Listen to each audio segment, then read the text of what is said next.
Oh great, an eruption, that's brilliant. Now I've lost count. Thanks.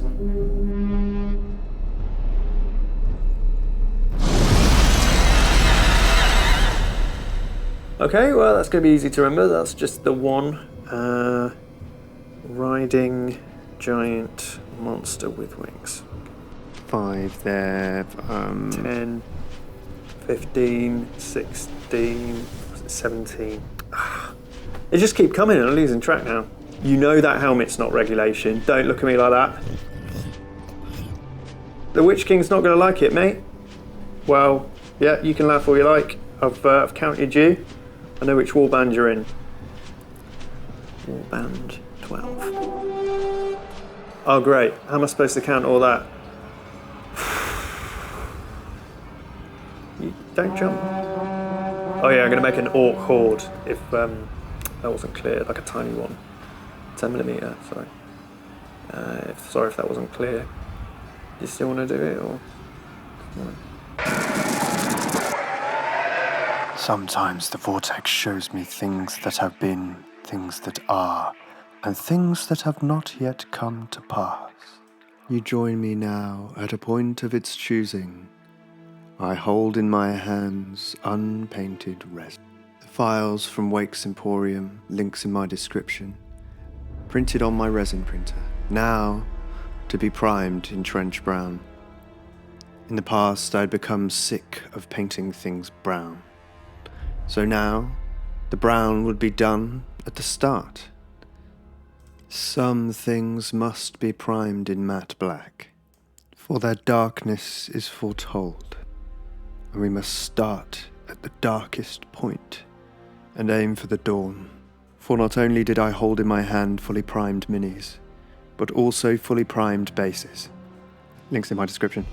The stronghold will hold these pieces together, for they must be glued. Unlike in the past, I will glue these to the bases pre-painting. This time, things would be simpler, easier, I thought. For there was a long road ahead, for the forces of darkness would not wait, and this time I was the one that must raise them. I would start with the ramshackle hordes of orcs, painting their armor with a lovely bit of lead belcher, lovely jubbly.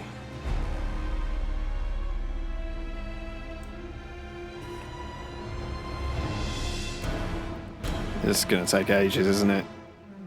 God's sake. Alright then, let's go on with it.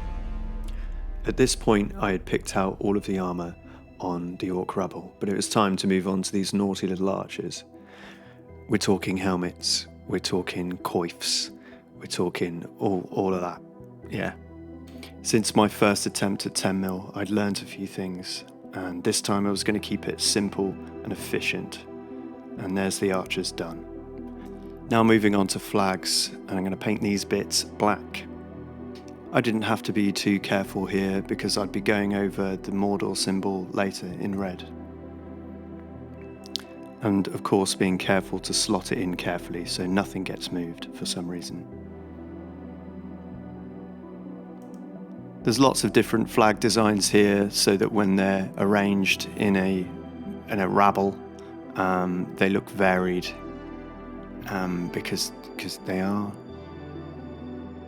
Now moving on to the archers, and they also have banners / flags, and we're going to do the same. We're going to paint for them for the most part in black, and we're going to love it, and we're going to love it. All right, it's very important that you love it every moment. And this is where things really started to come together. We're painting the red bits now. We have to be a little bit careful, because if not, we're going to have to be painting over red bits with black bits, and none of us want that. At this point of the project, it's very important to muck around with lights and that, and weird lenses, and and just smile more. You just smile, enjoy it, All right, mate, it's time to focus now, yeah? Let's really get into this thing, yeah? with the rabble flags and banners painted with red bits now. It was time to do the same with the archers. Quick time, but slow enough to not make mistakes. Nice and easy, done. Now for faces. This before took a very long time. We're going to keep it simple here. Some will be green, some will remain brown. The washes will deal with the rest later, okay? At this point I was in a flow, I was enjoying it, and I wasn't getting bogged down in the details, I promise. Look at their disgusting faces. Horrible, isn't it? And the same with these mischievous little missile launchers. Still works. You can still call them missile launchers. Technically works. Lovely McJubbly. I couldn't help but feel eyes upon me from afar. But I could not let that distract me, and it was time for washes. I took this container, and I poured into it my Agrax Earthshade and my Vallejo Dark Vehicle Wash, and mixed them together. I then liberally applied that across all of these little funsters. Then from afar, a familiar sound, at first like an echo. From across time and space and thought, the vortex called upon me. I could not control its grasp. It takes me where it will. Do you think the Witch King will be alright if I just take a few notes? Send forth all legions. Do not stop the attack until the city is taken. Do not stop until the city is taken. That is... How does he come up with these ideas, honestly? Slay them all. Slay them all. Cherry on top. Drop the mic, mate. Do you know what I mean? Unreal. What of the wizard? Huh? Nah, what? I will break him. Nah. What? No. Yeah. The other one. Alright. You do mean the other one, yeah? Teleport. Yeah, sorry about that. I haven't really got much control over the vortex yet. So yeah, we're back to finishing all of the washes over these naughty little orkies. I moved on now to dry brushing the metals on these awesome trolls, and I used lead belcher and then a lighter silver for this straight onto the black. Now I moved on to the skin tones, starting with Mechanicus standard grey and picking out all the skin tones. And now I used Corax white, but I mixed that with a little bit of lead belcher so that I could do all the highlights. Yeah. I decided to take the highlights a little bit further up towards a white. I'm putting in a little bit more effort into the trolls because they tend to, well, draw more attention. And now we're moving on to all of the brown bits. Couldn't avoid painting some brown, but this is fine, as there's far less of it on these 5 trolls. I also painted the loincloth red. I don't know where the footage for that is, but I did it. I don't know what I'm doing there, probably putting washes on. I don't know. And then brown on this bit of pole that holds the hammer pole, the handle. It's a handle. It's clearly a handle. And there's some more washes going on, and then we're done. So that was good, wasn't it? New lens. Now it was time to move on to the Witch King himself, starting with this lovely base. And I'm dry brushing on some Mechanicus standard grey and onto the bridge that he'll be standing on, or the fell beast will be standing on technically. I left all of these pieces separate so that I could access it all whilst dry brushing a little bit easier. Probably didn't need to, but I think I just preferred it, so you know, it's just the way it went. And then I dry brushed brown onto all of the bits that are meant to be dirty. And it looked like this. And I also muddied up this bridge. Lovely jobby. And I picked out all of these stones again with a bit of light grey. And now moving on to leopard spotting. If you want to see leopard spotting in greater detail, I have many other videos where I cover this, including my Gondor Ruins one that got about 3 views. And then an overall dark wash to cement it all together. And then it was time to deal with these tiny little rocks beneath his claws, dry brushing on grey with a tiny shit brush, and catching the edges with a lighter grey. And look at it, so grey. More grey. Then I glued it together. I went really intense with this music, didn't I? I don't know, it just felt right. And now upon his wicked winged mount I dry-brushed Mechanicus standard grey mixed with a little bit of black. I then painted the teeth of the beast. And then I painted his foul tongue. And his blackened eyes. And all of the metal bits, including the sword, the bit on his face, and the helmet crown. And the same Vallejo vehicle dark wash across all of those same bits of metal. And now all of the brown bits, including the reins and the saddle. Yeah. And look at him. What a bad man.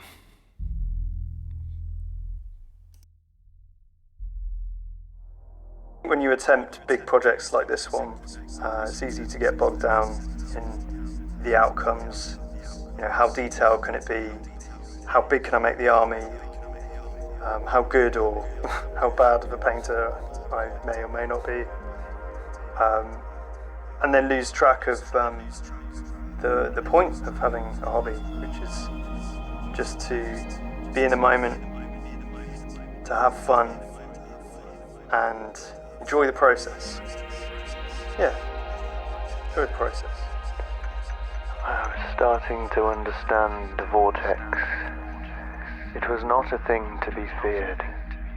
It was true I could not control its whims, and it took me where it wanted. Indeed, it was the hobby itself, or its very nature. Everyone else in the house was enjoying their hobbies, be it swearing uncontrollably at forces beyond our understanding, or intensely playing their favourite game, or sleeping where others would like to sit.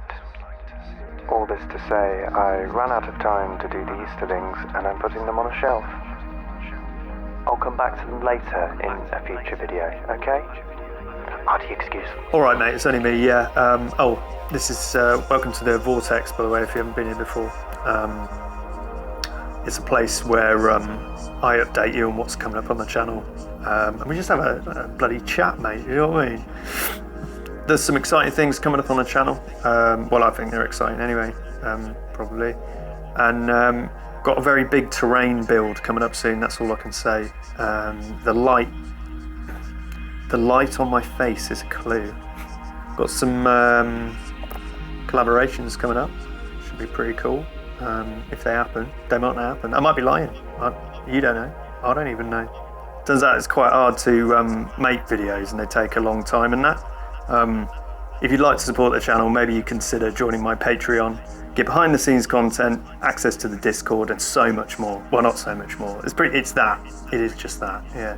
And a massive shout out and thank you to my current Patreons. These guys are legends and they help me do this. In fact, without them, I don't think I could be doing this right now. Basically, we just share projects.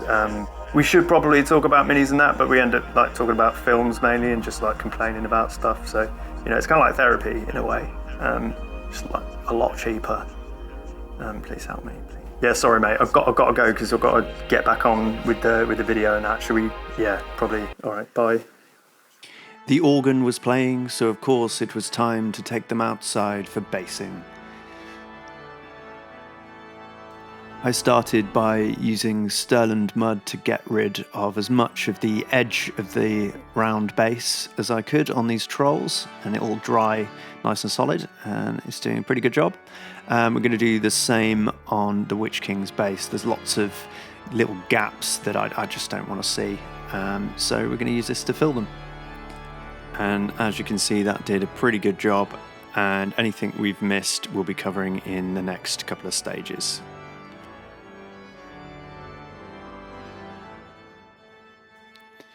Now all be seated for the Lord of all rust effects. Dirty Downs Rust. Bit of an unfortunate name, to be fair. First, I put it in my pocket for about 20 minutes to warm it up, and then shook it for about 1,000 years, and then mixed it for about 500 years, and then mixed it with a little bit of water, and then applied it to all of the metals, and then dried it with a hairdryer, and it looks like this. Now I'm going to sponge off a lot of it with a wet sponge, and then it just looks rusty perfect. Rusty musty, must be rusty, I don't know. Same again for all of the trolls. And then same again across all of the orcs.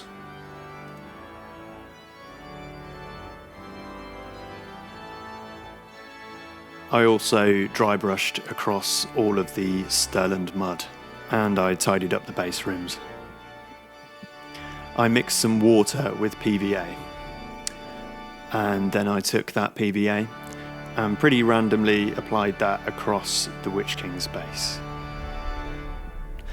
Then sprinkled my trademark drive dirt across the base, and a little bit on the bridge as well.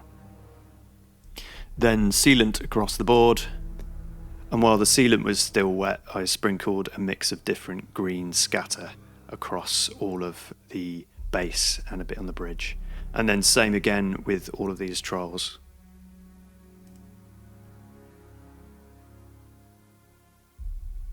And now the same for the orcs.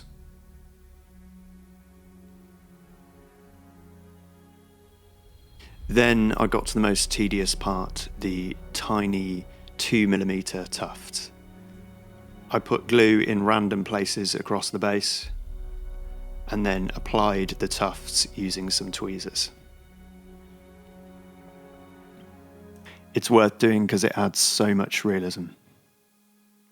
I mean, look at it. It looks like it's basically jumping out of the screen, doesn't it? Probably.